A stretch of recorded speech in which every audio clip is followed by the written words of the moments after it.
विद्यार्थियों, आज मैं आपके सामने प्रस्तुत हो रहा हूँ हिस्ट्री में एक नया अध्याय लेकर के। और ये अध्याय आधुनिक भारत से है। आधुनिक भारत की शुरुआत कहाँ से होती है, आधुनिक भारत के इतिहास की शुरुआत कहाँ से होती है, इसके विषय में आपको जानना बहुत ही आवश्यक हो गया है। मैंने ऐतिहासिक पृष्ठभूमि से लेकर के माध्यमिक पृष्ठभूमि के ऐतिहासिक वीडियो आपको दे दिए हैं। तो मैंने सोचा कि क्यों ना अब आपके लिए आधुनिक इतिहास से भी जुड़े हुए मैं वीडियो बनाऊं। विद्यार्थियों, मैं आपको बताना ये चाहता हूं कि मैं हर फेज के वीडियोस बना रहा हूं। मतलब part 1 ancient history, part 1 medieval history and part 1 modern history, फिर पार्ट 2 एंशिएंट हिस्ट्री, फिर part 2 medieval history and part 3 modern history. इस तरीके से मतलब प्राचीन इतिहास, माध्यमिक इतिहास यानी मध्यकालीन इतिहास, और नंबर 3 आपका आधुनिक भारत। आधुनिक भारत के इतिहास की बात करते हैं। तो आधुनिक भारत की इतिहास जानने से पहले आपको बता दूं कि मैं हूं दीपेंद्र और मैं आपका स्वागत करता हूं अपने चैनल जीएस विद दीपेंद्र। आपको मैंने प्लेलिस्ट प्रोवाइड करा दी हैं। आप मेरे वीडियो को मेरे चैनल पे जा करके प्लेलिस्ट के अकॉर्डिंगली आप वहां से, अगर आपको आर्ट एंड कल्चर के लिए कोई वीडियो देखना है, अगर आपको हिस्ट्री से रिलेटेड कोई वीडियो देखना है, अगर आपको ज्योग्राफी में मैप समझना है या ज्योग्राफी की शुरुआत कहाँ से हुई, या आपको ये जानना है कि इस विश्व का निर्माण कैसे हुआ या यूनिवर्स का निर्माण कैसे हुआ, सारे वीडियोस आपको मेरे प्लेलिस्ट में मिल जाएंगे। यहाँ तक कि रीजनिंग के वीडियोस मिलेंगे, मॉक टेस्ट से रिलेटेड आपको वीडियोस मिलेंगे। मेरे चैनल पर आपको हर तरीके के वीडियोस मिलेंगे। मेरी बातें अगर आपको सही लग रही हैं तो वीडियो को अंत तक देखिएगा, और ये वीडियो आपके परीक्षा के लिहाज से बहुत ही उपयोगी होने वाला है। क्योंकि भारत के जो आधुनिक भारत का इतिहास रहा है, जिसकी शुरुआत आपके औरंगजेब के मृत्यु के बाद से ही शुरू हो जाता है, वो बहुत ही जानना जरूरी है आपके लिए कि आधुनिक भारत की शुरुआत होती कहां से है। तो ज्यादा देर न करते हुए वीडियो की शुरुआत करते हैं। तो वीडियो में सबसे पहले मैं आपको बताने जा रहा हूं कि आधुनिक भारत की इतिहास हुई कहां से। तो आइए समझते हैं कि आधुनिक भारत का इतिहास शुरू कहां से हुआ। उत्तर मुगल काल। बताया गया कि मार्च 1707 में औरंगजेब की मृत्यु के बाद भारतीय इतिहास में एक नवीन युग का अभ्युदय हुआ, यानी कि उदय हुआ, प्रारंभ हुआ। एक नवीन युग का जन्म हुआ, आप ऐसे भी बोल सकते हैं, जिसे उत्तर मुगल काल के नाम से जाना जाता है। यह काल मुगल साम्राज्य के पतन का काल था। भारत में देसी और विदेशी शक्तियों ने अनेक छोटे बड़े राज्य स्थापित किए थे। यह काल मुगल साम्राज्य के पतन का काल था, और जो भारत में देसी और विदेशी दोनों ही शक्तियों ने अनेक छोटे बड़े राज्य स्थापित किए थे। उत्तर पश्चिम की ओर, उत्तर पश्चिम कैसे समझेंगे कि उत्तर पश्चिम क्या होता है? भारत के जिस हिस्से में पाकिस्तान है, जिस डायरेक्शन में पाकिस्तान नजर आता है, वो हिस्सा आपका उत्तर पश्चिम हिस्सा कहलाता है।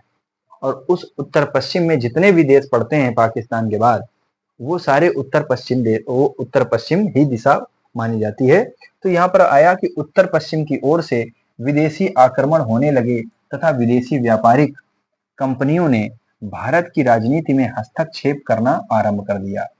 परंतु इतनी कठिनाइयों के बाद भी मुगल साम्राज्य का प्रभाव इतना था कि पतन की गति बहुत ही धीमी रही, और औरंगजेब के मृत्यु के समय मुगल साम्राज्य में कुल 21 प्रांत थे, यानी 21 प्रदेश थे, जिसमें से मुअज्जम काबुल का था, आजम गुजरात का, और काम बख्श बीजापुर का सूबेदार था।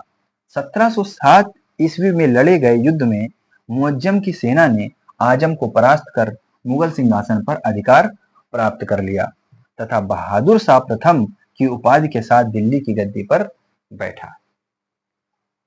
तो आप ये समझ गए होंगे कि आधुनिक भारत की इतिहास का जो प्रारंभ हुआ, उसका जो जन्म हुआ, वो औरंगजेब की मृत्यु के बाद में हुआ। और औरंगजेब की जो मृत्यु मानी जाती है वो 1707 ईस्वी मानी जाती है।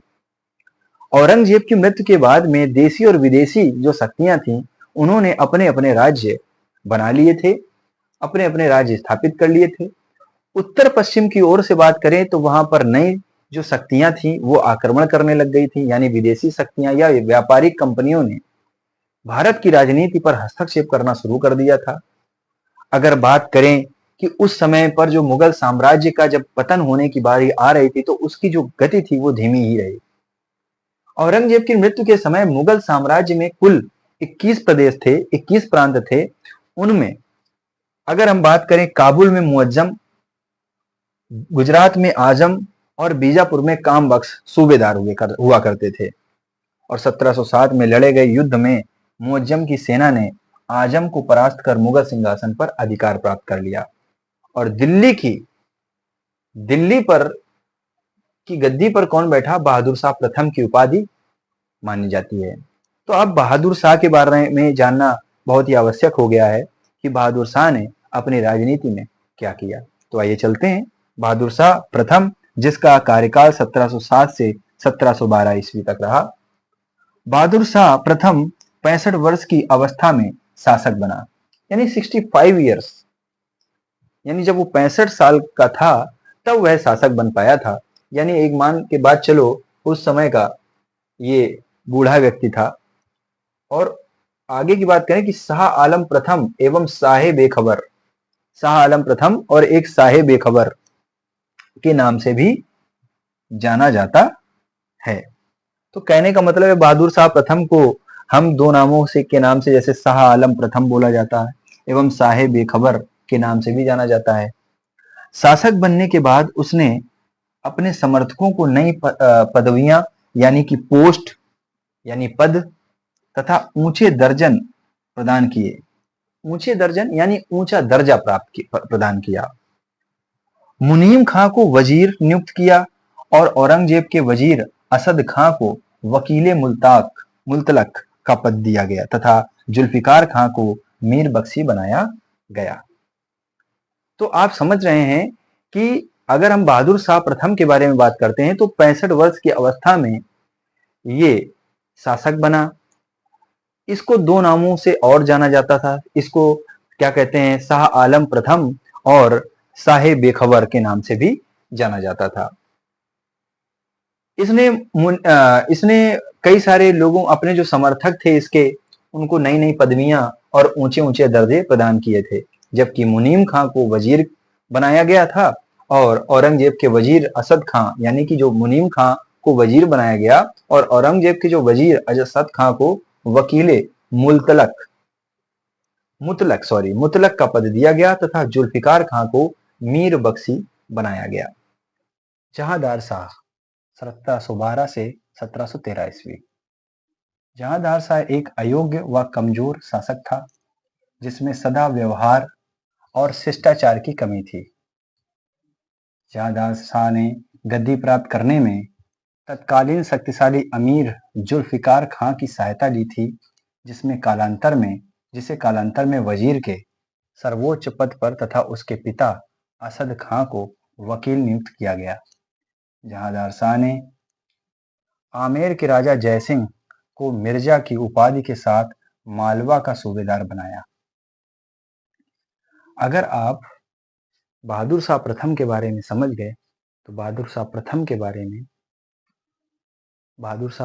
बाद जहांदार शाह, जो कि 1712 से 1713 तक ही कार्यकाल में बना रहा, इसने अपने कार्यकाल में राजा जयसिंह को मिर्जा की उपाधि दी थी, जबकि उसके क्या कहते हैं, जो जुल्फिकार खान का जो पिता था असद खां, उसको वकील नियुक्त किया गया था, जबकि जुल्फिकार खां को वजीर के सर्वोच्च पद पर नियुक्त किया गया था।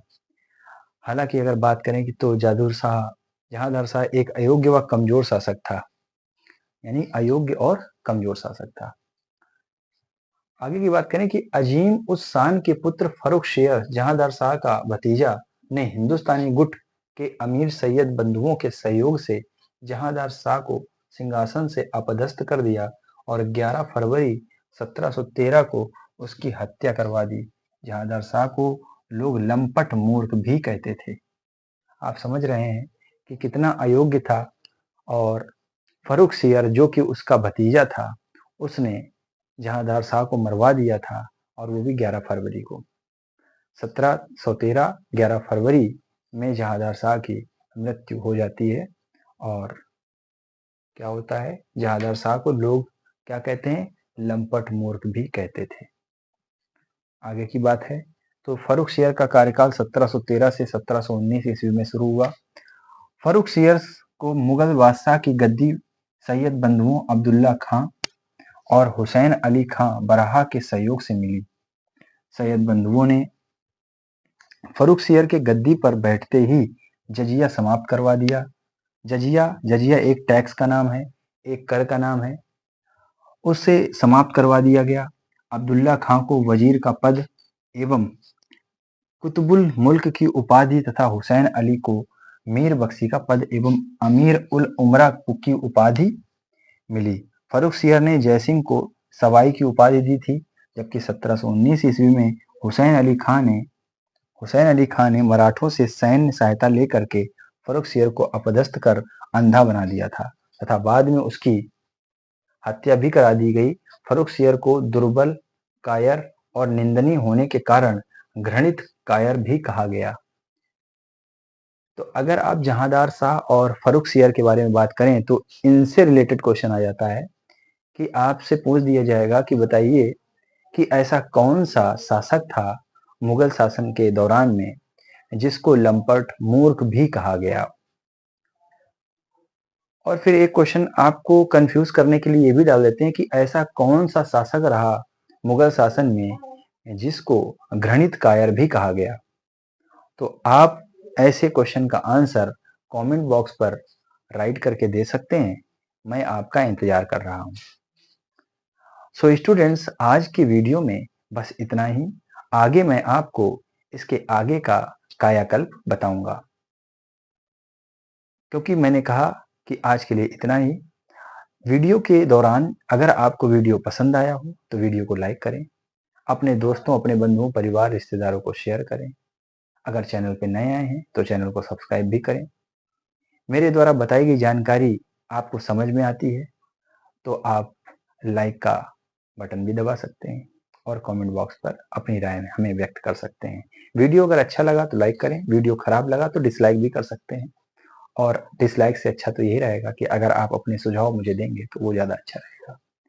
तो मिलेंगे किसी नए वीडियो पर। जय हिंद, जय भारत।